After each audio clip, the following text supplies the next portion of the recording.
வழிபாடுகள் இருக்கும். வாரந்தோறும் தர்காக்களுக்கு செல்லக்கூடிய கூட்டம் இருக்கிறது. அல்லாஹ்வும் அல்லாஹ்வுடைய தூதர் வாழ்ந்த காலத்தில் மார்க்கம் முழுமையாக்கப்பட்டு விட்டது. ஆனால் அந்த முழுமையாக்கப்பட்ட மார்க்கத்தில் இல்லாத புதுமைகளை செய்து கொண்டு மார்க்கம் என செய்யக்கூடிய ஒரு கூட்டம் நம்முடைய குடும்பத்தில் இருக்கிறார்களே, அவர்களுக்கு பிரச்சாரம் செய்திருக்கின்றோமா? சிந்தித்து பாருங்கள். இணை வைக்கிறார்கள். இணை வைத்த நிலையில் ஒருவன் மரணித்தால் என்ன நிலை? அவனுக்கு சொர்க்கம் ஹராமாக்கப்படுகிறது. என்னுடைய உறவினர் தானே, என்னுடைய தாய் தந்தை தானே, என்னுடைய சகோதர சகோதரி தானே, இணை வைக்கக்கூடிய நிலையில் மரணிக்க போகின்றானே, அவனுக்கு நான் செய்த பிரச்சாரம் என்ன? நாம் என்ன நினைக்கிறோம்? உறவுகள் முறிந்துவிடும், நட்புகள் முறிந்துவிடும், அலட்சியம் காட்டுகின்றோமே. அந்த அலட்சியத்தை நபி இப்ராஹிம் அலைஹிஸ்ஸலாம் அவர்கள் காட்டவில்லையேங்க. தன்னுடைய தந்தையிடத்தில் மிக தீரமாக வீரமாக சொன்னார்கள், ஒன்றும் செய்யாத இதை போய் வணங்குகிறீர்களே என சொன்ன பொழுது தன்னை துரத்துவார், தன்னை வீட்டை விட்டு விரட்டுவார் என நபி இப்ராஹிம் அலைஹிஸ்ஸலாம் அவர்கள் அஞ்சவில்லை. கொள்கை உறுதி அப்படி இருந்தது. இது அல்லாஹ்வுடைய தூதர் இப்ராஹிம் அலைஹிஸ்ஸலாம் இடத்திலிருந்து நாம் கற்றுக்கொள்ள வேண்டிய பாடம் அல்லவா? இது மட்டுமா இப்ராஹிம் அலைஹிஸ்ஸலாம் அவர்கள் செய்தார்கள்? தன் ஊராரிடத்தில், அந்த மக்களிடத்தில் பிரச்சாரம் செய்கிறார்கள். தனக்குத்தானே நன்மை செய்ய முடியாத இவற்றை வணங்கிக் கொண்டிருக்கிறீர்களே, நீங்கள் இதன் மூலம் என்ன பயனை அடைந்தீர்கள் கேட்கிறாங்க. என கேட்ட பொழுது அவர்கள் சொன்னார்கள், நாங்கள் எங்களுடைய முன்னோர்கள் வணங்கிக் கொண்டிருந்ததை நாங்கள் வணங்கிக் கொண்டிருக்கின்றோம், நாங்கள் வணங்குவோம் என்று சொன்னார்கள். இப்ராஹிம் அலைஹிஸ்ஸலாம் தளர்ந்து விட்டார்களா? பகுத்தறிவை தூண்டக்கூடிய வகையில் சொன்னார்கள். அஸ்ஸலாமு அலைக்கும் வரஹ்மத்துல்லாஹி வபரகாத்துஹு. அன்பிற்கினிய சகோதர சகோதரிகளே, தமிழ்நாடு தௌஹீத் ஜமாத் என்கின்ற இந்த மாபெரும் சமுதாய பேரியக்கம் 10 மாத செயல் திட்டங்களாக எடுத்திருக்கக்கூடிய அழகிய முன்மாதிரி இப்ராஹிம் அலைஹிஸ்ஸலாம் அவர்களுடைய அந்த வாழ்க்கை வரலாறை இந்த உலக மக்களுக்கெல்லாம் எடுத்துக் கூறக்கூடிய வகையில் தமிழ்நாடு மற்றும் பாண்டிச்சேரி இதர தமிழ் பேசக்கூடிய மக்களிடங்களில் மிக வீரியமாக பல்வேறு கட்ட பிரச்சாரங்கள் நடைபெற்று வருகிறது. அந்த வகையில் இன்றைய தினம் நாம் பார்க்க இருக்கக்கூடிய செய்தி, உலகிற்கு ஒரு முன்மாதிரி இப்ராஹிம் அலைஹிஸ்ஸலாம் அவர்கள் என்கின்ற இந்த தலைப்பில் இப்ராஹிம் அலைஹிஸ்ஸலாம் அவர்கள் செய்த தியாகங்கள், இந்த உலகிற்கு எப்படி இப்ராஹிம் அலைஹிஸ்ஸலாம் அவர்கள் அழகிய முன்மாதிரியாக இருக்கிறார்கள் என்கின்ற செய்தியெல்லாம் நாம் பார்க்க இருக்கின்றோம். ஒருவர் இந்த உலகத்திற்கு ஒரு அழகிய முன்மாதிரியாக இருக்க வேண்டும் என்று சொன்னால் அந்த உலக மக்கள் எல்லாம் ஏற்றுக்கொள்ளக்கூடியவராக இருக்க வேண்டும். ஒரு சிலர் உலகத்திற்கு இருக்கக்கூடிய சிலருக்கு முன்மாதிரியாக இருப்பார்கள், சிலர் அவருடைய கருத்தை ஏற்றுக்கொள்ளக்கூடியவர்களாக இருப்பார்கள், சிலர் அவருடைய கருத்தை விமர்சிக்கக்கூடியவர்களாக இருப்பார்கள். ஆனால் இந்த உலகத்தில் ஒரு அழகிய முன்மாதிரியாக இப்ராஹிம் அலைஹிஸ்ஸலாம் அவர்களை ஏற்றுக்கொண்டவர்கள் லட்சக்கணக்கான மக்கள் இருக்கிறார்கள். யகுதிகளும் நசாராக்களும் யூதர்களும் கிறிஸ்தவர்களும் ஆபிரகாம் என்கின்ற பெயரில் இப்ராஹிம் அலைஹிஸ்ஸலாம் அவர்களை ஏற்றுக்கொள்ளக்கூடியவர்களாக இருக்கிறார்கள். அவர் ஓரிரை கொள்கையில் அவர்கள் தடமாறி இருக்கலாம், ஆனால் இறை தூதர் இப்ராஹிம் அலைஹிஸ்ஸலாம் அவர்களுடைய சொன்ன கொள்கைகளை அவர்கள் ஏற்றுக்கொள்ளக்கூடியவர்களாகவும் பின்பற்றக்கூடியவர்களாகவும் ஒரு காலகட்டத்தில் இருந்தார்கள் என்பதுதான் யதார்த்தமான உண்மை. அப்ப உலகத்தில் வாழக்கூடிய 700 கோடி மக்களில் யூதர்கள் வாழ்கிறார்கள், கிறிஸ்தவர்கள் பல கோடி இருக்கிறார்கள், இஸ்லாமியர்கள் 200 கோடிக்கு மேல் இருக்கிறார்கள். அப்ப உலகத்தில் பெரும்பான்மையாக மக்கள் ஏற்றுக்கொள்ளக்கூடிய ஒரு தூதராக, ஒரு அழகிய முன்மாதிரியாக இப்ராஹிம் அலைஹிஸ்ஸலாம் அவர்கள் இருக்கிறார்கள் என்றால் அவர் எப்படி அந்த இடத்தை பெற்றார்கள் என்பதை நாம் சிந்தித்து பார்க்க வேண்டும். பகுத்தறிவின் தந்தை என்று சொன்னால் உலகத்திற்கெல்லாம் ஒரு முன்னோடி நபி இப்ராஹிம் அலைஹிஸ்ஸலாம் அவர்கள் தான். பகுத்தறிவு பகுத்தறிவுன்னு பேசுறாங்கல்ல, பகுத்தறிவு என்றால் என்ன என்பதை இந்த உலகத்திற்கு பாடம் நடத்தியவர் இப்ராஹிம் அலைஹிஸ்ஸலாம் அவர்கள். கடவுள் இல்லை என சொல்வது பகுத்தறிவு என்று நம்மிடத்தில் சொல்லப்படுகிறது. ஒரு பொருள் இல்லை என சொல்வதற்கு பகுத்தறிவு தேவையில்லை. அது ஒன்றுமில்லை, அது கல் மண் என சொல்வதற்கு பகுத்தாய்வு செய்ய வேண்டிய அவசியம் இல்லை. ஆனால் அது கல் தான், அது மண் தான், அது ஒன்றும் செய்யாது, ஆனா இதைவிட ஒரு சக்தி மிக்க ஒன்று இருக்கிறது என சொல்லும் பொழுது, அங்கு ஒரு சக்தி இருக்கிறது, அதுதான் கடவுள், அதுதான் இறைவன், அவன் தான் அல்லாஹ் என சொல்ல வேண்டும் என்று சொன்னால் பகுத்தறிவு வேண்டும். அந்த பகுத்தறிவை தூண்டக்கூடிய அந்த பிரச்சாரம் அவரிடத்தில் இருக்க வேண்டும்.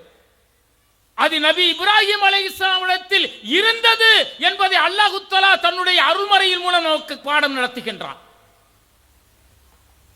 அல்லாஹ்வுடைய அருள்மறை வசனங்களை இப்ராஹிம் அலைஹிஸ்ஸலாம் அவர்கள் அந்த மக்களிடத்தில் எப்படி படிப்படியாக சொன்னார்கள், அந்த பகுத்தறிவை தூண்டக்கூடிய வகையில் அவர்களிடத்தில் ஓரிரை கொள்கையை எப்படி சொன்னார்கள் என்பதை இந்த உலகத்திற்கெல்லாம் ஒரு அழகிய முன்மாதிரியாக, இந்த ஏகத்துவ பிரச்சாரத்திற்கெல்லாம் ஒரு அழகிய முன்மாதிரியாக நபி இப்ராஹிம் அலைஹிஸ்ஸலாமுடைய அந்த அழகிய வாழ்க்கை வரலாறு இருப்பதை நாம் யாரும் மறுக்க முடியாது. ஒவ்வொரு காலகட்டத்திலும் இப்ராஹிம் அலைஹிஸ்ஸலாம் அவர்கள் செய்த பிரச்சாரம் இருக்கிறதே, அந்த பிரச்சாரம் மக்களுடைய சிந்தனையை தூண்டக்கூடிய வகையிலும், அவர்களுடைய எண்ணங்கள் அவர்களுக்கு புதிய எண்ணத்தை உருவாக்கக்கூடிய வகையிலும் நபி இப்ராஹிம் அலைஹிஸ்ஸலாமுடைய பிரச்சாரம் இருந்தது என்பதை நீங்கள் அவருடைய வாழ்க்கை நெடுகிலும், அல்லாஹ்வுடைய அந்த அருள்மறை வசனங்கள் முழுவதிலும் அவர் எப்படி அந்த பிரச்சாரத்தை செய்தார் என்பதை நாம் நிறைய விஷயங்களில் தெரிந்து கொள்ள முடியும். அருள்மறை சொல்கிறது, உங்களையும் உங்களுடைய முன்னோரையும் படைத்த ரப்பை மட்டுமே வணங்குங்கள், அதன் மூலம் நீங்கள் இறையச்சம் உடையவர்களாக, மன தூய்மை உடையவர்களாகவும் ஆக முடியும் என்று அருள்மறை சொல்கிறது. ஆனால் நபி இப்ராஹிம் அலைஹிஸ்ஸலாம் அவருடைய வாழ்ந்த காலத்தில் எப்படிப்பட்ட சூழ்நிலை இருந்தது? இந்த பூமியில் வாழக்கூடியவர்கள் இருக்கிறார்களே, மனிதர்கள் இருக்கிறார்களே, இவர்களுடைய இன்றைய வாழ்க்கை முறை ஒப்பிட்டு பாருங்கள். அண்ட சராசரத்தை படைத்த ரப்பை மட்டுமே வணங்க வேண்டும் என்று ஏகத்துவ கொள்கையை இந்த இறை மார்க்கம், இஸ்லாமிய மார்க்கம் சொல்கிறது. இன்றைக்கு படித்தவர்கள், பகுத்தறிவாக பல கோணங்களில் சிந்திக்கக்கூடியவர்கள் படைத்த ரப்பை வணங்கிக் கொண்டிருக்கிறார்களா? படைத்த இறைவன் தான் இந்த அண்ட சராசரத்தை படைத்தான், அவன் தான் மனிதர்களை படைத்தான், அவன் மரணத்தை கொடுப்பான், அவன் தான் மறுமையில் விசாரிப்பான் என்கின்ற அச்ச உணர்வு எல்லா இஸ்லாமியர்களுக்கும் இருக்கிறதா என்றால், இன்றைக்கு பகுத்தறிவு மிளிரக்கூடிய காலத்தில் கூட இறைவனுக்கு இணை துணைகளை கற்பிக்கக்கூடிய, படைத்த இறைவனுக்கு இணைகளை வைக்கக்கூடிய நிகழ்வுகளை சர்வசாதாரணமாக செய்து கொண்டிருக்கிறார்கள். எந்த அளவிற்கு செய்கிறார்கள் என்று சொன்னால், இந்த மார்க்கத்தில் ஓரிரை கொள்கை தான் உயிர் மூச்சு. இந்த உலகத்தில் வாழக்கூடிய மனிதர்கள் அவ்வப்போது தடமாறும் பொழுதும் அவர்களை நேர்வழிப்படுத்துவதற்கு படைத்த ரப்புல் ஆலமீன் அந்த சமுதாயத்திலிருந்து தூதர்களை தேர்வு செய்கின்றான். பலகீனத்தின் காரணமாக மக்கள் தடமாறும் பொழுது அவர்களுக்கு உபதேசத்தை செய்ய சொல்கின்றான். அப்படி லட்சக்கணக்கான தூதர்கள் வந்து இந்த மக்களுக்கு உபதேசம் செய்தும், இந்த தூதர்களுக்கு எல்லாம் இறுதியாக அனுப்பப்பட்ட தூதர் நபிகள் நாயகம் ஸல்லல்லாஹு அலைஹி வஸல்லம் அவர்கள் இருக்கிறார்களே, இந்த ஒட்டுமொத்த மக்களுக்கும் ஓரிரை கொள்கையை அழுத்தம் திருத்தமாக சொன்ன பொழுதும் இன்றைக்கும் இணை வைக்கக்கூடிய மக்கள் இருந்து கொண்டிருக்கிறார்களே, படைத்த இறைவனுக்கு இணை துணையை கற்பிக்கக்கூடிய மக்கள் இருந்து கொண்டிருக்கிறார்களே, இன்றைக்கே இப்படி இருக்கிறார்கள் என்றால் இப்ராஹிம் அலைஹிஸ்ஸலாம் அவர்கள் வாழ்ந்த காலத்தில் எப்படிப்பட்ட சூழ்நிலை இருக்கும் சிந்தித்து பாருங்கள். ஆதம் அலைஹிஸ்ஸலாம் அல்லாஹ் தஆலா படைத்தான், அவரிலிருந்து ஹவ்வாளை படைத்தான். அந்த இருவரும் இந்த உலகத்தில் வாழும் பொழுது யாரை வணங்கினார்களோ அவர்களைத்தான் வணங்க வேண்டும் என்பதுதான் இந்த இஸ்லாமிய மார்க்கம் சொல்லக்கூடிய கொள்கை ஆகும். வணக்கம் என்று சொன்னால் அது படைத்த இறைவனுக்கு மட்டும்தான் இருக்க வேண்டும். வணக்கம் என்று சொன்னால் சக மனிதர்களுக்கு கூட வணங்க கூடாது என்று சொல்லக்கூடிய இந்த மார்க்கம் இணை துணை கற்பிப்பதை மிக கடுமையாக எச்சரிக்கிறது. படைத்த இறைவனுக்கு ஒருவன் இணை துணைகளை கற்பிக்கிறான் என்றால், படைத்த இறைவனின் அவனுடைய வல்லமையை ஒருவன் புரியாமல் இருக்கிறான் என்றால், அவன் இறைவனின் அன்பையும் கருணையும் பெற முடியாது. அவன் நரகத்திற்கு செல்வான் என்று இந்த மார்க்கம் அவர்களுக்கு எச்சரிக்கை செய்கிறது. இப்ராஹிம் அலைஹிஸ்ஸலாம் வாழ்ந்த காலத்தில் அப்படித்தான் இருந்தார்கள். இளம் வயதில் இப்ராஹிம் அலைஹிஸ்ஸலாம் அவர்கள் தூதராக தேர்வு செய்யப்படுகிறார்கள். தன்னுடைய மக்களை பார்க்கிறார்கள், இணை வைப்பில் ஊறி திளைக்கிறார்கள். நேர்வழியை சொல்ல வேண்டுமே என இப்ராஹிம் அலைஹிஸ்ஸலாம் அவர்கள் எப்படி சிந்தித்தார்கள் தெரியுமா? போய் சாதாரணமாக சொல்லவில்லை. அந்த மனிதர்களிடத்தில் பகுத்தறிவை தூண்டக்கூடிய பிரச்சாரம் தான் அவர்களை வென்றெடுக்கும் என்கின்ற அந்த விஷயத்தை இப்ராஹிம் அலைஹிஸ்ஸலாம் அவர்கள் உணர்ந்ததின் காரணமாக எவ்வளவு எதிர்ப்புகள் வந்தாலும் சரி, கொள்கையை சொல்வதில் இப்ராஹிம் அலைஹிஸ்ஸலாம் அவர்கள் உறுதியாக இருந்தார்கள். போய் சொல்றாங்க, இந்த கல்லையும் மண்ணையும் வணங்கிக் கொண்டிருக்கிறீர்களே, இது உங்களுக்கு என்ன நன்மையை தந்துவிடப் போகிறது? நீங்கள் பேசக்கூடியதை கேட்கிறதா அல்லது உங்களுக்கு பதில் சொல்லுமா? நன்மை செய்யுமா அல்லது தீமை செய்யுமா? இதை போய் வணங்கிக் கொண்டிருக்கிறீர்களே என அந்த மக்களிடத்தில் கேட்ட பொழுது அந்த மக்கள் என்ன சொன்னார்கள் தெரியுமா? எங்களுடைய தெய்வங்களையா நீ விமர்சிக்கின்றாய்? எங்களுடைய தெய்வங்கள் சக்தி மிக்கது, உன்னை முடக்கிவிடும், உனக்கு கடுமையான வேதனையை கொடுத்துவிடும் என சொன்ன பொழுது இப்ராஹிம் அலைஹிஸ்ஸலாம் அவர்கள் சொன்னார்கள், நான் எல்லாம் உள்ள சக்தி மிக்க ரப்பை வணங்குகின்றேன். அவன் நாடினால் ஒழிய எனக்கு என்றும் செய்ய முடியாது உங்களால் என்று இப்ராஹிம் அலைஹிஸ்ஸலாம் அவர்கள் சொன்னார்களே, அந்த சொல் எவ்வளவு ஒளிவு வைக்கிறது தெரியுமா? நாம ஒரு அழகிய மார்க்கமாக, அழகிய வழிகாட்டுதலாக இப்ராஹிம் அலைஹிஸ்ஸலாம் எடுக்கிறோமே, எடுக்கும் பொழுது இப்ராஹிம் அலைஹிஸ்ஸலாம் அந்த வாழ்க்கை தரக்கூடிய படிப்பினை என்ன சிந்தித்து பார்க்க வேண்டும். நாம் போய் அல்லாஹ்வைத்தான் வணங்க வேண்டும் என்று சொன்னோம் என்று சொன்னால், படைத்த ரப்பை மட்டும்தான் வணங்க வேண்டும் என்று சொன்னால், எங்களுடைய தெய்வங்களை நீங்கள் விமர்சிக்கிறீர்களா என்ற அடுத்த கேள்வி வரும். எங்களுடைய முன்னோர்கள் எல்லாம் இந்த மார்க்கத்தில் நிறைய தியாகம் செய்தவர்கள், அவர்கள் எங்களுக்கு மறுமையில் பரிந்து பேசுவார்களே, அந்த அவுலியாக்களையா நீ விமர்சிக்கிறாய் என்கின்ற கேள்வி வரும். அவர்களிடத்தில் உனக்கு எதிராக நாங்கள் பிரார்த்தனை செய்வோம் என்று அச்சமூட்டுவார்கள். அச்சமூட்டும் போது நம்முடைய உள்ளம் எப்படி இருக்க வேண்டும் தெரியுமா? இப்ராஹிம் அலைஹிஸ்ஸலாம் சொன்னார்களே, எல்லாம் வல்ல ஏக இறைவனின் பக்கம் நான் இருக்கிறேன், அவன் நாடினால் ஒழிய எனக்கு எந்தவித தீங்கும் ஏற்படாது என்று சொன்னார்களே, அந்த ஓரிரை கொள்கை உறுதி மனிதர்களுக்கு வேண்டும். இதுதான் இப்ராஹிம் அலைஹிஸ்ஸலாமுடைய அழகிய வரலாறு தரக்கூடிய நமக்கு பாடம். இன்றைக்கு பார்க்கிறோமேங்க, அல்லாஹ்வை வணங்க வேண்டிய இடத்தில் அவனால் படைக்கப்பட்ட மனிதர்களிடத்தில் கையேந்தி நிற்கக்கூடிய நிலைகளை பார்த்து கொண்டிருக்கின்றோமே. இலை வைத்தீர்கள் என்றால் நரகத்தின் அடித்தட்டில் கிடப்பார்கள் என்று அல்லாஹ் தஆலா அருள்மறையின் மூலம் நமக்கு உபதேசம் சொல்கின்றானே, அந்த உபதேசம் எல்லாம் பயனளிக்கிறதா? நேர்வழியை விட்டு வழிகாட்டை வாங்கியவர்கள் என்று அல்லாஹ் தஆலா சொல்கின்றானே, அந்த மக்களாக இன்றைக்கு இஸ்லாமியர்களில் ஒரு கூட்டம் இருக்கிறார்களே, நேர்வழியில் இருப்பார்கள், படைத்த ரப்பை வணங்குவார்கள், அவன் அனுப்பிய தூதரை ஏற்றுக்கொள்வார்கள், அவன் கொடுத்த அந்த வேதத்தை ஏற்றுக்கொள்வார்கள்.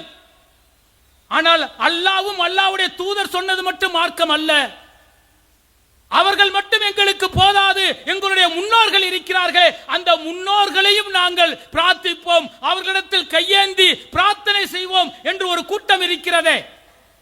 இந்த கூட்டத்தில், இந்த கூட்டங்களிடத்தில் நாம் சொல்ல வேண்டும், இப்ராஹிம் அலைஹிஸ்ஸலாம் அவர்கள் சொன்னார்களே, ஒன்றும் செய்யாத, ஒன்றும் பார்க்காத, தீமை செய்ய முடியாத, நன்மை செய்ய முடியாத இதையா வணங்குகிறீர்கள் என்று கேட்டார்களே, அந்த கேள்வியை இவர்களை பார்த்து கேட்க வேண்டும். நீங்கள் நல்லடியார்கள், அவுலியாக்கள் என சொல்லிக் கொண்டு அலைந்து கொண்டிருக்கிறீர்களே, இவர்கள் உங்களுடைய பேச்சுக்களை செவியேற்பார்களா? அல்லது உங்களுக்கு இவர்கள் நன்மை செய்ய முடியுமா? அல்லது இவர்கள் உங்களுக்கு தீமையாவது செய்ய முடியுமா என்கின்ற கேள்வியை எழுப்பும் பொழுது அவர்களுக்கு பகுத்தறிவு வேலை செய்ய ஆரம்பிக்கும். மண்ணோடு மண்ணாக மண்கி மரணித்து விட்டான், அந்த மனிதனிடத்தில் கேட்பதால் என்ன பிரதிபலன் கிடைத்து விட போகிறது என்கின்ற அந்த செய்தி அவர்களுக்கு உணர்த்த வேண்டுமா இல்லையா? இப்ராஹிம் அலைஹிஸ்ஸலாம் அவர்கள் உணர்த்தினார்கள். தந்தையிட்ட போறாங்க, என் தந்தையே நீங்கள் என்ன செய்து கொண்டிருக்கிறீர்கள்? தனக்குத்தானே நன்மை செய்ய முடியாத, கேட்காத, பார்க்காத இவற்றையா நீங்கள் வணங்கிக் கொண்டிருக்கிறீர்கள் என சொன்ன பொழுது இப்ராஹிம் அலைஹிஸ்ஸலாம் அவர்கள் என்ன சொன்னார்கள்? பார்க்காத, கேட்காத, தனக்குத்தானே நன்மை செய்ய முடியாத ஒன்றை வணங்கிக் கொண்டிருக்கிறீர்களே என சொன்ன பொழுது அவருடைய தந்தை சொன்னார், இப்ராஹிமே, என்னை விட்டு ஓடிவிடு, நான் உன்னை கல்லால் அடித்து விரட்டுவேன், கண்ணுக்கு தெரியாத இடத்திற்கு ஓடிவிடு என சொன்ன பொழுது இப்ராஹிம் அலைஹிஸ்ஸலாமுடைய அந்த கொள்கை உறுதி எப்படி இருந்தது? தந்தை என்பதற்காக தளர்ந்து விட்டாரா? தந்தை என்பதற்காக மார்க்கத்தை சொல்வதற்கு அவர் கொஞ்சம் தயக்கம் காட்டினாரா? தன்னை அரவணைத்த தந்தையாக இருந்தாலும் சரி, இணை வைக்கக்கூடிய விபரீதத்தை செய்யும் பொழுது நீங்கள் சைத்தானுடைய செயலுக்கு உறுதுணையாக இருக்கிறீர்கள், சைத்தான் பகிரங்க வழிகேடனாக இருக்கிறான் என்று அல்லாஹ்வுடைய தூதர் இப்ராஹிம் அலைஹிஸ்ஸலாம் அவர்கள் தன்னுடைய தந்தைக்கு பிரச்சாரம் செய்தார்களே, அதில் நிறைய அழகிய முன்மாதிரி இருக்கிறது. நம்முடைய குடும்பத்திலும் இருக்கிறார்களேங்க. இன்றைக்கு நம்முடைய குடும்பத்தில் இணை வைக்கக்கூடிய நிகழ்வுகளை சர்வசாதாரணமாக செய்கிறார்களே. வணக்க வழிபாடுகள் இருக்கும், வாரந்தோறும் தர்காக்களுக்கு செல்லக்கூடிய கூட்டம் இருக்கிறது. அல்லாஹ்வும் அல்லாஹ்வுடைய தூதர் வாழ்ந்த காலத்தில் மார்க்கம் முழுமையாக்கப்பட்டு விட்டது. ஆனால் அந்த முழுமையாக்கப்பட்ட மார்க்கத்தில் இல்லாத புதுமைகளை செய்து கொண்டு மார்க்கம் என செய்யக்கூடிய ஒரு கூட்டம் நம்முடைய குடும்பத்தில் இருக்கிறார்களே, அவர்களுக்கு பிரச்சாரம் செய்திருக்கின்றோமா? சிந்தித்து பாருங்கள். இணை வைக்கிறார்கள். இணை வைத்த நிலையில் ஒருவன் மரணித்தால் என்ன நிலை? இறைவனை மறுத்த நிலையில் ஒருவன் மரணித்தால் என்ன நிலை? அவனுக்கு சொர்க்கம் ஹராமாக்கப்படுகிறதே. என்னுடைய உறவினர் தானே, என்னுடைய தாய் தந்தை தானே, என்னுடைய சகோதர சகோதரி தானே இணை வைக்கக்கூடிய நிலையில் மரணிக்க போகின்றானே, அவனுக்கு நான் செய்த பிரச்சாரம் என்ன? நாம் என்ன நினைக்கிறோம்? உறவுகள் முறிந்துவிடும், நட்புகள் முறிந்துவிடும், அலட்சியம் காட்டுகின்றோமே. அந்த அலட்சியத்தை நபி இப்ராஹிம் அலைஹிஸ்ஸலாம் அவர்கள் காட்டவில்லையேங்க. தன்னுடைய தந்தையிடத்தில் மிக தீரமாக, வீரமாக சொன்னார்கள். ஒன்றும் செய்யாத இதை போய் வணங்குகிறீர்களே என சொன்ன பொழுது தன்னை துரத்துவார், தன்னை ஊர் நீக்கம் செய்வார், தன்னை வீட்டை விட்டு விரட்டுவார் என நபி இப்ராஹிம் அலைஹிஸ்ஸலாம் அவர்கள் அஞ்சவில்லை. கொள்கை உறுதி அப்படி இருந்தது. இது அல்லாஹ்வுடைய தூதர் இப்ராஹிம் அலைஹிஸ்ஸலாம் இடத்திலிருந்து நாம் கற்றுக்கொள்ள வேண்டிய பாடம் அல்லவா? இது மட்டுமா இப்ராஹிம் அலைஹிஸ்ஸலாம் அவர்கள் செய்தார்கள்? தன் ஊராரிடத்தில், அந்த மக்களிடத்தில் பிரச்சாரம் செய்கிறார்கள். தனக்குத்தானே நன்மை செய்ய முடியாத இவற்றை வணங்கிக் கொண்டிருக்கிறீர்களே, நீங்கள் இதன் மூலம் என்ன பயனை அடைந்தீர்கள் கேட்கிறாங்க. என்ன நன்மை உங்களுக்கு கிடைத்து விட்டது என கேட்ட பொழுது அவர்கள் சொன்னார்கள், நாங்கள் எங்களுடைய முன்னோர்கள் வணங்கிக் கொண்டிருந்ததை நாங்கள் வணங்கிக் கொண்டிருக்கின்றோம், நாங்கள் வணங்குவோம் என்று சொன்னார்கள். இப்ராஹிம் அலைஹிஸ்ஸலாம் தளர்ந்து விட்டார்களா?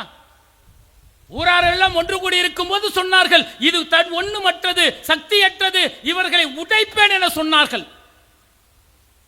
பகுத்தறிவை தூண்டக்கூடிய வகையில் சொன்னார்கள்.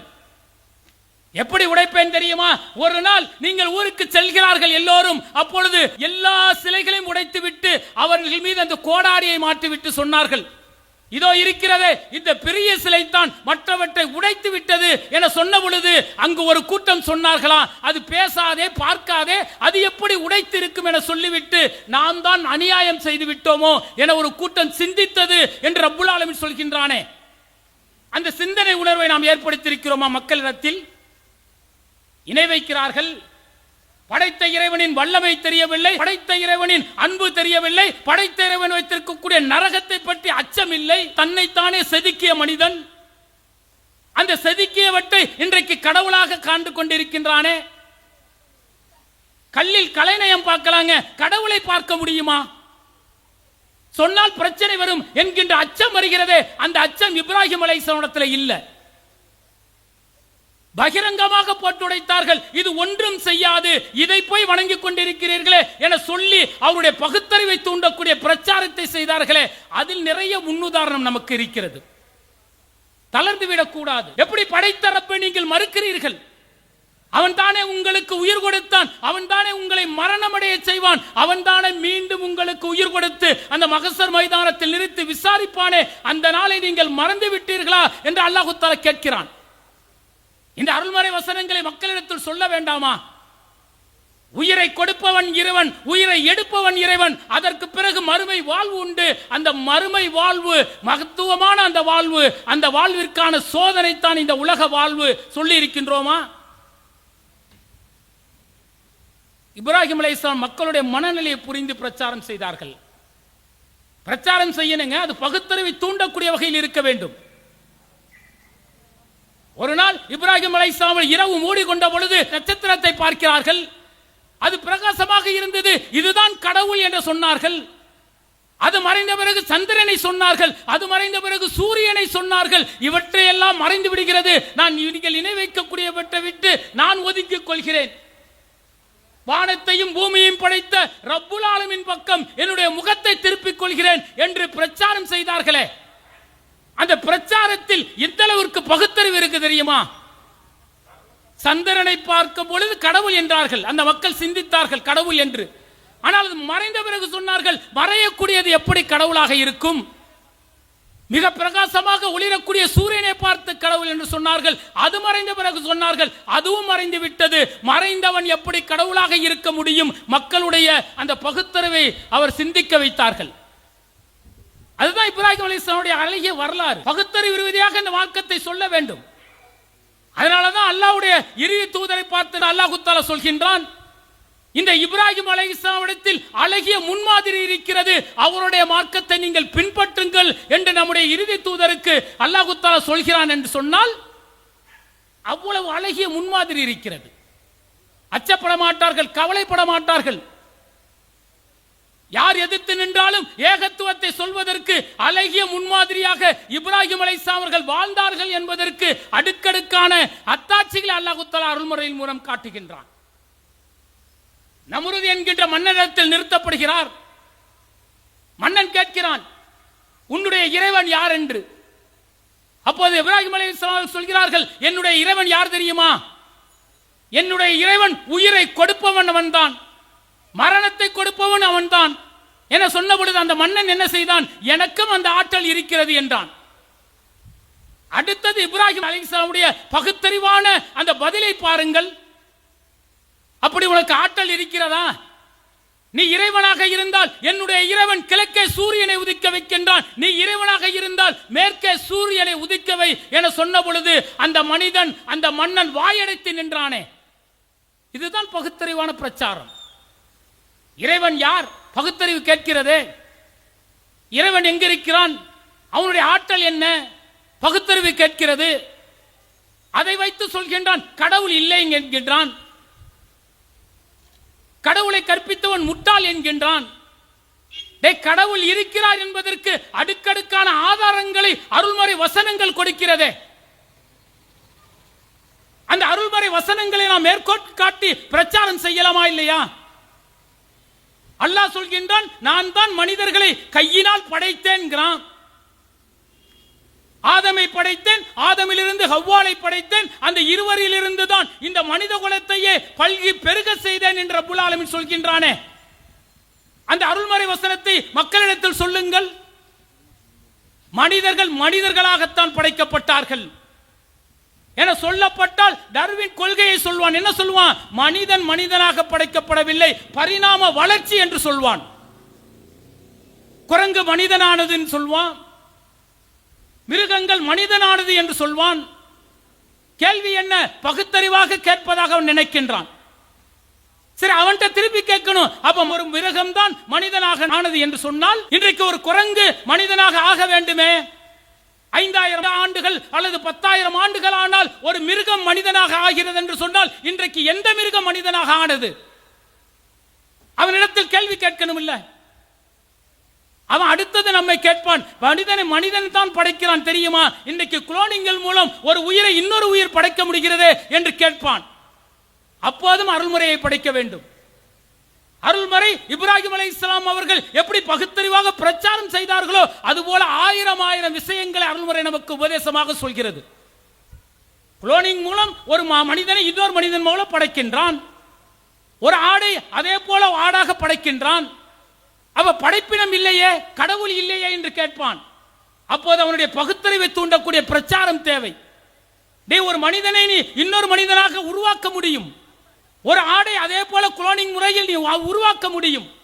ஆனா அதை உருவாக்குவதற்கு உனக்கு தேவையான மரபணு என்கின்ற உயிரணு இருக்கிறதே, அந்த உயிரணுவை படைத்தவன் ரப்புல் ஆலமீன். அந்த உயிரணு தாண்டா படைத்த இறைவனை அத்தாட்சியாக இந்த பூமியில் இருக்கிறது என்று அவனிடத்தில் பிரச்சாரம் செய்யணுமா இல்லையா? இது இப்ராஹிம் அலைஹிஸ்ஸலாம் அவர்கள் செய்தார்கள். பகுத்தறிவை தூண்டக்கூடிய வகையில் செய்தார்கள், சிந்தித்தார்கள். நீங்க இணையதளத்தை 2022 இணையதளத்தை நீங்கள் புரட்டினீர்கள் என்றால் 50,000க்கு மேற்பட்டவர்கள் இஸ்லாத்தை ஏற்றுக்கொண்டிருக்கிறார்கள். நீங்க உலகம் முழுவதும் 800 கோடியில் 50,000 பேருங்கிறது சொற்பமானது. ஆனால் இந்த 50,000 நபர்கள் யார் என பார்க்க வேண்டும். இந்த 50,000 நபர்கள் சாதாரணமானவர்கள் கிடையாது. மிகப்பெரிய அறிவியல் மேதைகள், மிகப்பெரிய மருத்துவ அறிஞர்கள், மிகப்பெரிய புவியியல் ஆய்வாளர்கள், மிகப்பெரிய வானியல் ஆய்வாளர்கள், பல்வேறு கருத்துக்களை விமர்சனம் செய்யக்கூடிய ஆய்வாளர்களாம் இந்த 50,000 பேர். நாங்கள் அருள்மறையை புரட்டினோம். ஒவ்வொரு வசனமும் எங்களுக்கு பல்வேறு புதிய புதிய விளக்கங்களை கொடுத்தது, தேடுதலை கொடுத்தது. அந்த தேடுதலின் விளைவாக நாங்கள் இஸ்லாத்தை ஏற்றுக்கொள்கிறோம் என்று சொல்லி இருக்கிறார்களே, இது எங்க இருந்து வந்தது தெரியுமா? இந்த அருள்மறை என்கின்ற அருள்மறை வசனம் தரக்கூடிய பகுத்தறிவை தூண்டக்கூடியதில் இருந்து வந்தது. அதைத்தான் இப்ராஹிம் அலைஹிஸ்ஸலாம் அவர்கள் செய்தார்கள். பகுத்தறிவு ரீதியாக அவர்களிடத்தில் பிரச்சாரம் செய்தார்கள். அல்லாஹ் தஆலா சொல்றானங்க, உங்களுடைய கழுத்தை உயர்த்தி பாருங்கள், வானத்தில் வட்டமடிக்கக்கூடிய பறவை சிறிது நேரம் இறக்கை அசைத்து அசைத்து பறக்கிறது. சிறிது நேரம் அசைக்காமல் பறக்கிறது. எப்படி முடிகிறது தெரியுமா? அல்லாஹ் தஆலா தன்னுடைய ஆற்றலால் ஈர்த்து வைத்திருக்கிறான் சொல்றான். இதை நம்ம சொன்னா அவன் புவியர் ஈர்ப்புங்குவான். நீ என்ன வேணும் அதுக்கு பேர் வச்சுக்க, இதுதான்டா அல்லாஹ்வுடைய சக்தி என்று அவரிடத்தில் சொல்ல வேண்டுமா இல்லையா? இது போன்ற விஷயங்கள் பகுத்தறிவில் இருக்கிறது. இப்ராஹிம் அலைஹிஸ்ஸலாமுடைய அந்த பிரச்சாரம் இது போன்றுதான் இருந்தது. இன்னைக்கு அந்த பகுத்தறிவான பிரச்சாரம் மக்களிடத்தில் நடந்து கொண்டிருக்கிறதா? உலகத்திற்கெல்லாம் ஒரு முன்மாதிரி என்று இப்ராஹிம் அலைஹிஸ்ஸலாம் அவரை காட்டுகின்றான். நான் நேசிக்கக்கூடிய இறை தூதரையே பின்பற்ற சொல்கின்றான் ரப்புல் ஆலமீன். அப்படி சொல்லக்கூடிய அந்த அருள்மறை வசனத்தை படிக்கக்கூடிய நாம் அல்ல, என நன்கு படித்த மார்க்க அறிஞர்கள் அந்த பிரச்சாரத்தை செய்கிறார்களா? இணை வைக்காமல் மனிதர்கள் வாழ வேண்டும், மறுமை நாளில் அது குறித்து விசாரிக்கப்படுவார்கள் என்கின்ற அச்சமூட்டி எச்சரிக்கக்கூடிய அந்த பிரச்சார களத்தில் மனிதர்கள் இருக்கிறார்களா? சிந்தித்து பாருங்கள். வணக்க வழிபாடுகள் என்ற பெயரில் படைக்கப்பட்டவரிடத்தில் கையேந்தி பிரார்த்தனை செய்யக்கூடிய நிலைகளை இன்றைக்கு மார்க்க அறிஞர்கள் உருவாக்கி இருக்கிறார்களே, இது இப்ராஹிம் அலைஹிஸ்ஸலாம் கற்றுத்தந்த மார்க்கமா? இதுதான் அழகிய மார்க்கமா? நன்மையும் தீமையும் படைத்த இறைவனிடத்திலிருந்து வருகிறது என்று அல்லாஹ்வுடைய தூதர் சொல்கிறார்கள். பொறுமையாளர்களோடு நான் இருக்கிறேன் என்றான் ரப்புல் ஆலமீன். ஆனால் இன்றைக்கு பிரார்த்தனை செய்கிறார்கள். யாரிடத்தில் பிரார்த்தனை செய்கிறார்கள் தெரியுமா? அவனால் படைக்கப்பட்டவரிடத்தில் போய் நிற்கிறார்கள். ஏங்க இப்படி போய் பிரார்த்தனை செய்கிறீர்கள் என்று சொன்னால் என்ன சொல்கிறார்கள்? இவர்கள் எங்களுக்கு மறுமை நாளில் பரிந்து பேசுவார்கள், அதனால் இந்த பிரார்த்தனையை நாங்கள் செய்கிறோம் என சொல்கிறார்களே. பிரார்த்தனை என்பது எப்படி இருக்க வேண்டும் என்று நபிகளார் கற்றுத் தந்தார்கள். எப்படி வணக்க வழிபாடு எப்படி இறைவனுக்காக செய்கின்றோமோ அதுபோல அத்துவா ஹுவல் இபாதா, பிரார்த்தனையே ஒரு வணக்கம் என்று அல்லாஹ்வுடைய தூதர்கள் சொன்னார்கள். அந்த பிரார்த்தனை அல்லாஹ்விடத்தில் கையேந்தி கேட்கப்படுகிறதா? அவனால் படைக்கப்பட்ட படைப்பினங்களிடத்தில் கேட்கக்கூடிய நிலைமையை பார்க்கின்றோமேங்க. இதை சொல்லக்கூடிய மார்க்க அறிஞர்கள் அலட்சியமாக இன்றைக்கு மார்க்கத்தை மக்களிடத்தில் முழுமையாக சொல்லாமல் அதை மறைத்து கொண்டு வாழ்கிறார்களே. மறைப்பவரை அல்லாஹ் தஆலா கடுமையாக எச்சரிக்கின்றானே. அல்லாஹ் தான் இந்த அண்ட சராசரத்தை படைத்தான். அவன்தான் மறுமை நாளின் அதிபதியாக இருக்கின்றான். மறுமை நாளில் ஒவ்வொரு மனிதன் அணு அளவிற்கு நன்மை செய்திருந்தாலும் தீமை செய்திருந்தாலும் மறுமை நாளில் விசாரித்து கூலியை கொடுப்பான் என்று ரப்புல் ஆலமீன் சொல்கின்றானே. அந்த விஷயத்தை மக்களிடத்தில் சொல்லியிருக்கிறார்களா? ஓரிரை கொள்கையை இந்த மார்க்கத்திற்காக சொல்வதற்கு எத்தனை எத்தனை தூதர்கள் இந்த உலகத்தில் தியாகம் செய்திருக்கிறார்கள், உயிரை இழந்திருக்கிறார்கள், சொல்லியிருக்கிறார்களா? அபூ ஹுரைரா அவர்கள், நபிகளார் அவர்கள் மரணித்து விட்டார்கள். மரணித்த பிறகு அவருக்கும் அவருடைய தோழருக்கும் ஒரு கருத்து வேறுபாடு ஏற்படுகிறது. அபூ ஹுரைரா அவர்கள் சொல்கிறார்கள், நான் இனி மக்களிடத்தில் எந்தவித பிரச்சாரமும் செய்ய மாட்டேன் என சொல்லிவிட்டு கோபத்தோடு வீட்டுக்கு வந்து விடுகிறார். வந்தவருக்கு உள்ளமெல்லாம் பாரமாகி விடுகிறது, கண்கள் எல்லாம் குளமாகி விடுகிறது. ஓடோடி வருகிறார் தெருவிற்கு. அல்லாவின் வல்லமைகளை சொல்கிறார், அல்லாவின் பண்புகளை சொல்கிறார். அல்லாஹ் எப்படிப்பட்டவன் தெரியுமா, அவன் எப்படி நரகத்தை வைத்திருக்கிறான் என அச்சமூட்டி எச்சரிக்கை செய்கிறார். சொர்க்கத்தை பற்றி சொல்லி அதனுடைய தேடுதலை உருவாக்குகிறார். தோழர்களுக்கு ஆச்சரியமாக இருக்கிறது. நம்மோடு சண்டையிட்டு விட்டு கோபித்துக் கொண்டு சென்றார். மக்களுக்கு பிரச்சாரம் செய்ய மாட்டேன் என சென்றார். ஆனால் சென்ற அபூ ஹுரைரா ரலியல்லாஹு அவர்கள் மீண்டும் வந்து பிரச்சாரம் செய்கிறார்களே என அவரிடத்தில் விளக்கம் கேட்கிறார்கள். அப்போது அபூ ஹுரைரா அவர்கள் சொல்கிறார்கள், நான் அந்த எண்ணத்தோடு தான் சென்றேன். ஆனால் நான் வீட்டுக்கு சென்ற பிறகு எனக்கு ஒரு அருள்மறை வசனம் ஞாபகத்திற்கு வந்தது. இறைவன் அந்த வசனத்தை என்னுடைய நினைவில் கொண்டு வந்தான். அந்த வசனம் நினைவுக்கு வந்த பிறகு என்னுடைய உள்ளமெல்லாம் பாரமாகிவிட்டது, கண்கள் எல்லாம் குளமாகிவிட்டது. நான் ஓடோடி வந்து பிரச்சாரம் செய்கிறேன் என சொல்லிவிட்டு அபூ ஹுரைரா அவர்கள் சொல்கிறார்கள், அது என்ன வசனம் தெரியுமா? யார் அல்லாஹ்வுடைய அத்தாட்சிகளையும் நேர்வழியையும் அருள்மறை மூலம் தெரிந்து கொண்டு அதை பிற மக்களிடத்தில் சொல்லவில்லையோ அவர்களை அல்லாஹ் தஆலா சபிக்கிறான் என்கின்ற வசனம் நபி தோழர் அபூ ஹுரைரா ரலியல்லாஹு அவர்களுக்கு பாரமாக இருந்ததாம், கண்கள் எல்லாம் குளமாகி விட்டதாம். மறுமை நாளில் இந்த கேள்விக்கு நான் என்ன பதிலை சொல்ல போகிறேன் என்ற அச்சத்தின் காரணமாக ஓடோடி வந்து பிரச்சாரம் செய்தேன் என்று சொன்னார்களே. அந்த பிரச்சாரத்தை அருள்மறையில் படித்தவர்கள் பிரச்சாரம் செய்யக்கூடாதா? அந்த அருள்மறை வசனத்துக்கு உயிரோட்டம் கொடுக்க கூடாதா? இப்ராஹிம் அலைஹிஸ்ஸலாமுடைய வாழ்க்கை வரலாறை அல்லாஹ் தஆலா அடுக்கடுக்காக காட்டுகின்றானேங்க. ஏகத்துவத்தில் எந்த அளவிற்கு உறுதியாக இருந்தார், எவ்வளவு தியாகங்களை செய்தார். கட்டுப்படு என்று சொன்னால் எல்லாவற்றிற்கும் கட்டுப்பட்டாரே.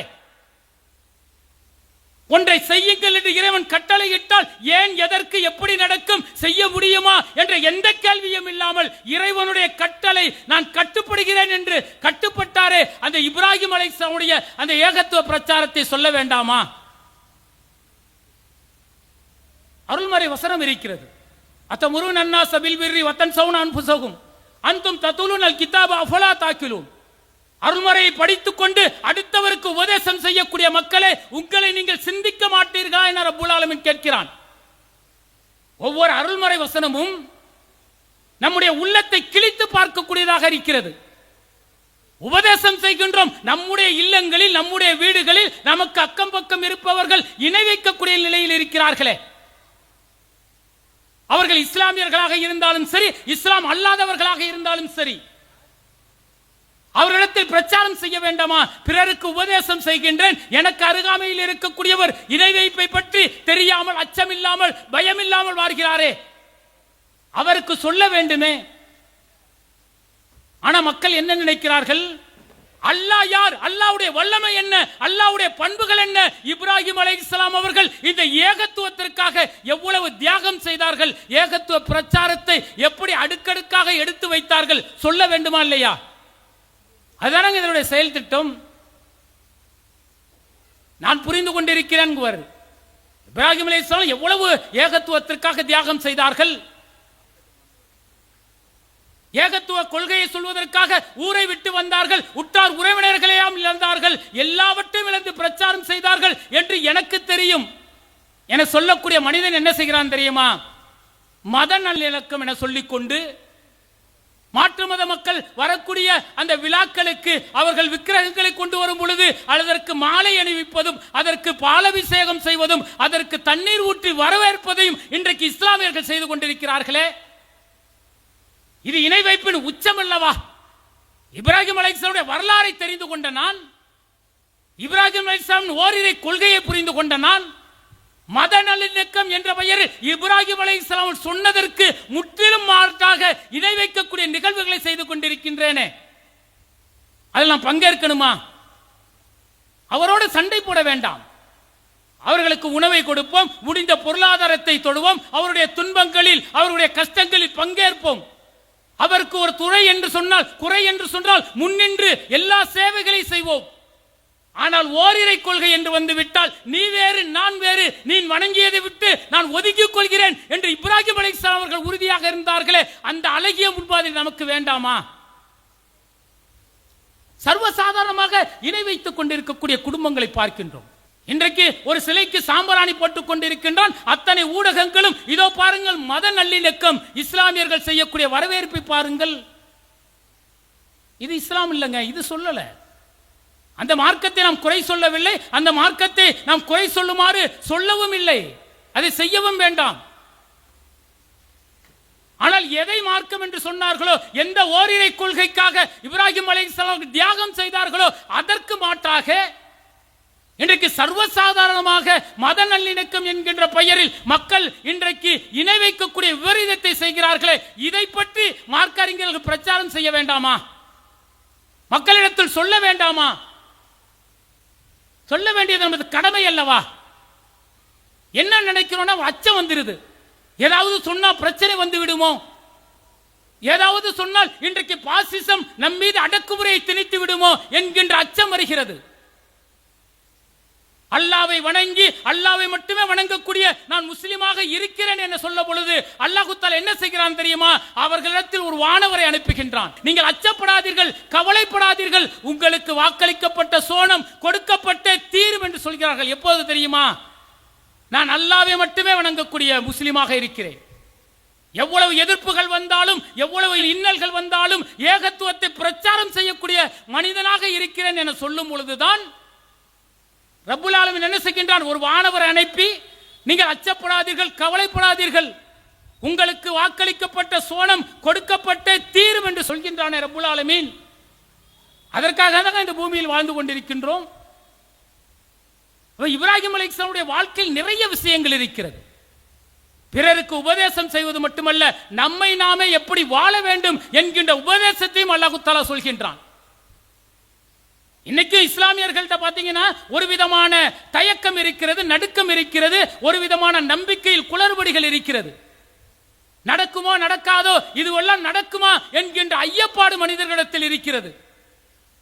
வீதியில் கடை வைத்திருக்கிறார், நான் மிகப்பெரிய செல்வந்தராக ஆக வேண்டும், இந்த உலகத்திற்கே நான் மிகப்பெரிய கோடீஸ்வரராக வேண்டும் என்று இறைவனிடத்தில் கையேந்துங்கள் என்று சொன்னால் அது எப்படிங்க நடக்கும்?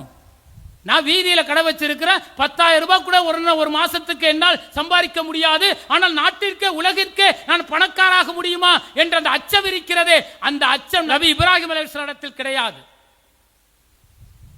இறைவன் கொடுப்பான், அவனிடத்தில் கேட்டால் அவன் கொடுக்கக்கூடியவனாக இருக்கிறான் என்ற அந்த காரணத்தினால் தான் வயது முறிந்த பொழுதும் தனக்கு பிள்ளை செல்வங்கள் இல்லை என்ற நிலையிலும் தன்னுடைய ரப்பு கொடுப்பான் என்கின்ற அந்த உறுதி மனப்பான்மை இப்ராஹிம் அலைஹிஸ்ஸலாத்தில் இருந்ததில்லை.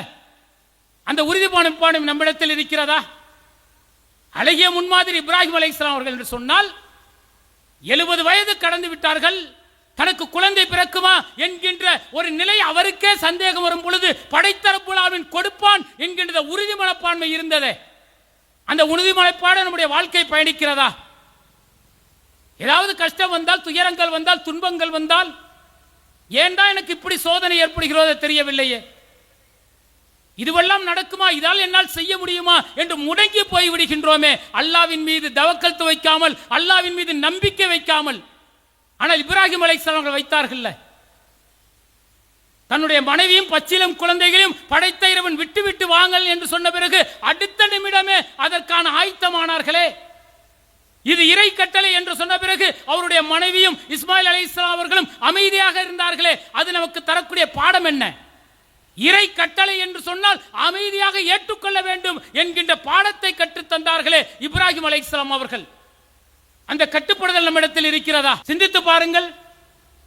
அல்லாஹ் தஆலா சொல்கின்றான், அருள்மறை வசனத்தில் சொல்கின்றான், மிக எளிமையான திருமணத்தில் தான் அருட்கொடை இருக்கிறது என்கின்றான். ஒரு இறை வசனம், ஒரு கட்டுப்பாடு இப்படித்தான் இருக்க வேண்டும் என்று சொல்கிறது. ஒரு சாதாரண உலக வாழ்வுங்க, மனிதன் திருமணம் செய்யக்கூடிய ஒரு நிகழ்வு. இந்த நிகழ்வில் கட்டுப்பட முடிகிறதா நம்மால்? குறைந்த செலவில் தான் திருமணம் செய்ய வேண்டும் என்று அல்லாஹ் தஆலா சொல்கின்றானே, அவனுடைய அருள் வேண்டும் என்பதற்காக குறைந்த திருமணத்தை நம்மால் செய்ய முடிகிறதா? கட்டுப்படுவதற்கு மனது மறுக்கிறது. இந்த உலக ஆதாயம் தான் பெரிதாக நினைத்துக் கொண்டிருக்கின்றோம். அல்லாஹ் தஆலா சொல்றான், இந்த உலகம் அற்பத்திலும் அற்பங்கிறான். அற்பம்னு சொல்ல, அற்பத்திலும் அற்பம், கொசுவின் இறக்கையை விட அற்பமானது என்று சொல்கிறான் என்றால் இந்த உலக வாழ்வு அற்பமானதுங்க. இறைவனால் படைக்கப்பட்ட அத்தனை ஜீவராசிகளும் மரணித்து விடும். அவனுடைய அரிசை சுமக்கக்கூடிய அந்த வானவர்கள் மரணிப்பார்கள், ஜின்கள் மரணிப்பார்கள். இந்த உலகத்தில் இருக்கக்கூடிய அத்தனை ஜீவராசிகளும் மரணித்து விடும். நித்திய ஜீவன் இறைவனாக இருக்கக்கூடிய ரப்புல் ஆலமீன் மட்டும்தான். அவனை மறுமையில் சந்திப்போம் என்ற நம்பிக்கையோடு வாழக்கூடிய நாம் கட்டுப்படுதலை எந்த அளவுக்கு உறுதியாக இருக்கின்றோம்? கஷ்டங்கள் வந்தால், துயரங்கள் வந்தால், என்னை இறைவன் ஏன் இப்படி சோதிக்கிறானே என்று நம்முடைய உதடுகள் உச்சரிக்கிறதே. ஆனா ஹாஜரா அலைஹிஸ்ஸலாம் அவர்கள் அந்த பாலைவனத்தில் இருந்தார்களே, இறைவனின் கட்டளையா இது? அடுத்த நிமிடம் ஒன்றும் பதில் பேசாமல் அங்கேயே இருந்தார்களே, என்னுடைய ரப்பு என்னை காப்பாற்றுவான் என்று. அது இப்ராஹிம் அலைஹிஸ்ஸலாமுடைய அழகிய வரலாறு தரக்கூடிய பாடம் அல்லவா? அந்த பாடத்தை எல்லாம் பயின்ற நாம் நம்மை பக்குவப்படுத்தி இருக்கிறோமா? சிந்தித்து பாருங்கள். ஒவ்வொரு காலகட்டத்திலும் ஒரு செயல் திட்டத்தை அறிவிக்கின்றோம். அருள்மறை வசனம் என்கின்ற திருமறை வசனத்தை பற்றிய மிகப்பெரிய செயல் திட்டத்தை எடுத்து 10 மாதங்கள் செயல் திட்டத்தை கொடுத்தோம். விளைவு என்னானது தெரியுமா? அருள்மறை, அல்லாஹ்வுடைய அந்த அருள்மறை இன்றைக்கு பல்லாயிரக்கணக்கான உள்ளங்களில் பதிந்திருக்கிறது. திருமறையை படிக்காதவர்களும் புரட்டி புரட்டி படித்தார்கள். மனனம் செய்யாதவர்கள் எல்லாம் கஷ்டப்பட்டு சில வசனங்களை மரணம் செய்தார்கள். அது மிகப்பெரிய புரட்சியை ஏற்படுத்தியது. சிறுகொழிப்பு மாநாட்டை நடத்தினோம்.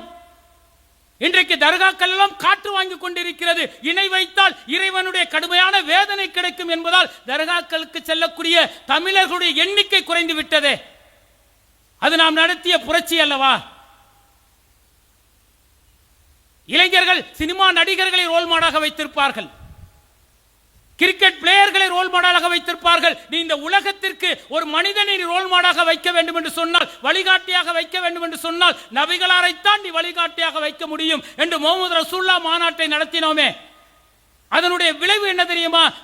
சின்ன இளைஞர்கள் எல்லாம் இன்றைக்கு இறை தூதர் நபிகளாரை பின்பற்றக்கூடிய வகையில் மாறினார்களே. அங்கொண்டும் இங்கொண்டுமாக முடிமலைத்துக் கொண்டிருக்கிறது. பார்ப்பதற்கு அசிங்கமாக இருந்தாலும் என்னுடைய நபிகளார் வைத்தார்கள். நான் அவரை நேசிக்கிறேன், அதை வெளிப்படுத்தக்கூடிய வகையில் நான் சுன்னத்தை பயில்கிறேன் என்று ஒரு இளைஞர் கூட்டம் தயாரானதே. பள்ளிவாசல்களில் இன்றைக்கு இளைஞர்கள் கூட்டம் நிரம்பி வழிகிறது. இப்படியெல்லாம் பிரச்சாரம் செய்தோம்ல, அந்த பிரச்சாரத்தின் விளைவு இந்த இப்ராஹிம் அலைஹிஸ்ஸலாமுடைய செயல்பாடிலும் வர வேண்டும். ஏகத்துவத்தில் இப்ராஹிம் அலைஹிஸ்ஸலாம் எந்த அளவிற்கு உறுதியாக இருந்தார்கள், எந்த அளவிற்கு தியாகம் செய்தார்கள், எந்த அளவிற்கு கொள்கை என்று சொன்னால் எல்லாவற்றையும் தூக்கி எறிந்தார்கள். யாராக இருந்தாலும் ஏகத்துவத்தை சொல்வதற்கு அச்சமில்லாமல் வாழ்ந்தார்களே. அப்படிப்பட்ட வாழ்க்கையை வாழ வேண்டும் என்பதற்காகத்தான் இந்த இப்ராஹிம் அலைஹிஸ்ஸலாமுடைய செயல் திட்டத்தை எடுத்திருக்கிறோம். ஏதோ உபதேசத்தை கேட்டோம் சென்று விட்டோம் என்பதற்காக அல்ல.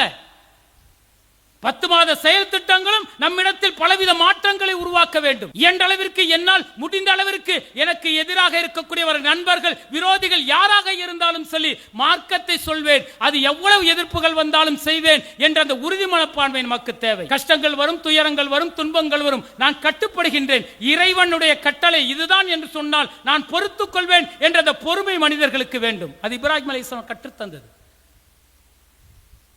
எரியும் நெருப்பில் தூக்கி எறிந்த பொழுது என்னுடைய ரப்பு காப்பாற்றுவான் என்ற அந்த வலிமையான உறுதி இருக்கிறதே, அந்த உறுதி நமக்கு வேண்டும். எவ்வளவு துயரங்கள் துன்பங்கள் வந்தாலும் படைத்த ரப்பு என்னை கைவிட மாட்டான் என்ற அந்த நம்பிக்கை நமக்கு வேண்டும். அதுதான் இப்ராஹிம் அலைஹிஸ்ஸலாம் அவருடைய அந்த அழகிய வரலாறு தரக்கூடிய பாடம். அப்ப உபதேசம் என்பது கேட்டுவிட்டு செல்வதற்கல்ல, நம்முடைய உள்ளத்தில் ஏந்தி அது உணர்வுகளாக வெளிப்படுத்துவதற்கு, நம்முடைய வாழ்க்கையில் அதை நடைமுறைப்படுத்துவதற்கு. இன்றைக்கு மௌலிதுக்கு எதிராக இன்றைக்கு பிரச்சாரத்தை செய்கின்றோம். என்ன காரணம்? படைத்த இறைவனை வணங்க வேண்டிய ஒரு இடத்தில் அவனுடைய தூதரை புகழ்ந்து இறைவனிடத்தில் கேட்க வேண்டிய விஷயங்களை எல்லாம் கையேந்தி கேட்கக்கூடிய நிலை இன்றைக்கு பள்ளிவாசல்கள் நடைபெற்றுக் கொண்டிருக்கிறதே. அதையெல்லாம் பிரச்சாரம் செய்கிறோமே, அது நம்மளவில் வைத்துக் கொள்வதற்கா? கிடையாது. பிறருக்கு சொல்ல வேண்டும். அப்படி சொன்னதுனாலதான் இன்றைக்கு இணை வைக்கக்கூடிய பல குடும்பங்கள் தயாராகி இருக்கிறார்கள். வரதட்சணை வாங்காத பல குடும்பங்கள் உருவாகி இருக்கிறார்கள். பல சுன்னத் ஜமாத்தார்கள் நாங்கள் வரதட்சணை வாங்கினால் திருமணம் செய்ய மாட்டோம், ஆடம்பர திருமணங்களுக்கு நாங்கள் தப்தர் தரமாட்டோம் என்று போர்டுகள் எழுதுகிறார்களே. என்ன காரணம் தெரியுமா? நான் செய்த பிரச்சாரம் தான் காரணம். இதை சும்மாலாம் நம்ம இந்த செயல் திட்டத்தை எடுக்கவில்லை. ஒவ்வொரு மீதும் இது சுமத்தப்பட்ட பணி. குன்தும் ஹைர உம்மத்தின் உக்ரிஜத் லின்னாசி, நன்மையை ஏவி தீமையை தடுக்கக்கூடிய ஒரு கூட்டம் இருந்து கொண்டே இருக்கட்டும் என்கிறான் ரப்புல் ஆலமீன். அப்படி ஒரு கூட்டமாக நாம் இருக்கின்றோம். அப்படி நன்மையை ஏவி தீமையை தடுக்கக்கூடிய கடைசி மனிதன் இருக்கும் காலமெல்லாம் இந்த பூமிக்கு அழிவே கிடையாதுங்கிறான் ரப்புல் ஆலமீன். இந்த பூமியை காப்பாற்றக்கூடிய, அழிவில்லாமல் அதை காப்பாற்றக்கூடிய வல்லமை நம்மிடத்தில் அல்லாஹ் கொடுத்து வைத்திருக்கின்றான். இந்த பிரச்சாரத்தின் மூலம் ஆண்களும் பெண்களும் ஒவ்வொரு நாளும் நம்மால் இயன்ற அளவிற்கு அந்த பிரச்சாரத்தை செய்ய வேண்டும். அதற்காக தான் நம்ம எல்லோரையும் கூப்பிட்டு நமக்கு நாமே செய்யக்கூடிய உபதேசம் அல்லங்க இது. இந்த உபதேசத்தை ஏற்று நம்முடைய பகுதிகளில் நம்மால் என்ற நெருங்கிய உறவினர்கள், நண்பர்கள் அனைவரையும் அழைத்து இந்த பிரச்சாரத்தை செய்யுங்கள். விரல் விட்டு எண்ணக்கூடியவர்கள் தான் இன்றைக்கு லட்சக்கணக்கான ஏகத்துவவாதிகளாக மாறி இருக்கின்றோமே. அந்த மாற்றத்திற்கான ஒரு வழிகாட்டுதல் தான் இந்த இப்ராஹிம் அலைஹிஸ்ஸலாமுடைய செயல் திட்டம். எனவே எதை கேட்டோமோ அதை நம்முடைய வாழ்வில் பின்பற்றக்கூடிய நன்மக்களாக இருக்க வேண்டும் என கேட்டுக்கொண்டு என்னுடைய இந்த உரையை நிறைவு செய்கின்றேன். வாஹிதவானா அல்ஹம்துலில்லாஹி ரப்பில் ஆலமீன். அஸ்ஸலாமு அலைக்கும் வரஹ்மத்துல்லாஹி வபரகாத்துஹு. இஸ்லாம் மற்றும் சமுதாய செய்திகளை அறிந்து கொள்ள தமிழ்நாடு தௌஹீத் ஜமாஅத் யூடியூப் பக்கத்தை உடனடியாக சப்ஸ்கிரைப் செய்து கொள்ளுங்கள். மேலும் பெல் பட்டனையும் கிளிக் செய்து கொள்ளுங்கள்.